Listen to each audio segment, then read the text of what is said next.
Hello friends, இந்த வீடியோவில் என்ன பார்க்க போகிறோன்னா ஒரு ப்ராக்டிஸ் செஷன் தான் பார்க்க போகிறோம். ஸோ நான் ஏற்கனவே TNPSC combined technical services exam 2025க்கு ஆன்லைன் கிளாஸஸும் டெஸ்ட் பேட்சஸ் பற்றி சொல்லியிருக்கேன். ஸோ யாரெல்லாம் இன்ட்ரெஸ்டடாக இருக்கீங்களோ அவங்கெல்லாம் வந்து டெலிகிராம் குரூப்பில் ஜாயின் பண்ணிக்கோங்க.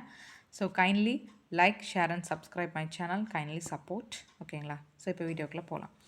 A 24-volt battery of internal resistance R equal to 4 ohm is connected to a variable resistance R. The rate of heat dissipated in the resistor is maximum when current drawn from the battery is I. The current drawn from the battery will be I by 2 when R is equal to. So என்ன கொடுத்துருக்காங்கன்னா ஒரு 24 volt battery, அதோட internal resistance கொடுத்துருக்காங்க. So இப்போ internal resistance வந்து is connected to a variable resistance அப்படின்னு கொடுத்துருக்காங்க. எனக்கு என்னென்னா ஹீட் டெசிபேஷன் அப்படிங்கிறது ரெசிஸ்டரில் மேக்ஸிமமாக இருக்குது. எப்போனா வென் கரண்ட் இஸ் ஐ அப்படின்னு கொடுத்துருக்காங்க. இப்போ எனக்கு கரண்ட் I by 2 இருந்தால் எனக்கு ரெசிஸ்டன்ஸ் என்னென்னு கேட்டிருக்காங்க. ஓகேங்களா?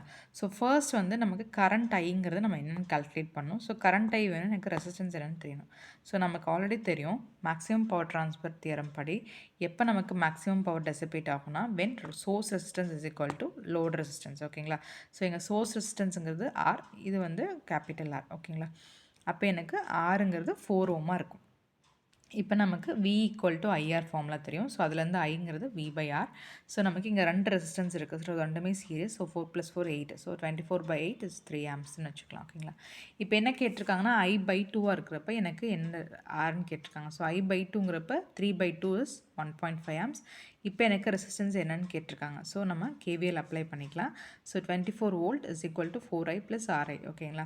இப்போ எனக்கு நான் வந்து ஐங்கிறது 1.5 ஆம்ஸ் நமக்கு தெரியும். ஸோ இப்போ 1.5 ஆம்ஸ் சப்ஸ்டியூட் பண்ணுறப்ப நமக்கு என்ன கிடைக்குன்னா R = 12 ohms கிடைக்கும். ஓகேங்களா? ஸோ உங்களுக்கு ஏதாவது டவுட்ஸ் இருந்தால் கமெண்ட் செக்ஷனில் கமெண்ட் பண்ணுங்கள். தேங்க்யூ.